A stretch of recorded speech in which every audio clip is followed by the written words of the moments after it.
Okay, today we're going to talk about where to find the old MapArt in Adobe Illustrator 2023, and also we're going to check out how you can use MapArt in the latest 3D and materials. So let's say we got a shape and we want to access the old 3D settings in the latest Adobe Illustrator 2023. So all you need to do is go to the Effects, 3D and Materials, and check this out. You go to the 3D Classics, and here you have all the old school settings. For example, I gotta go to Revolve, and this is how you select the MapArt.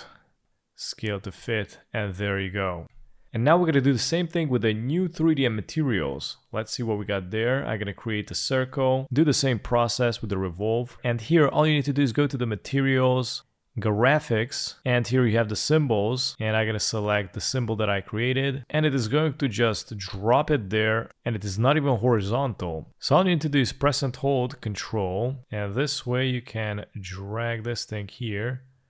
Yeah, this is how you scale up the MapArt, which is kind of weird. And this situation, you cannot even see it. So anyways, I'm going to go back to the object and go to the axis here. And it is going to make a really weird thing. So this has its own issues. Unfortunately, you cannot do much about it. I'm going to need to press and hold Control again. And I'm going to scale it more. But it's just doing a weird thing. It's like really inconsistent. And I'm having a hard time compared to the old one. So anyways, this is how you access the MapArt with the old 3D tools versus the new 3D tools. Thanks for watching.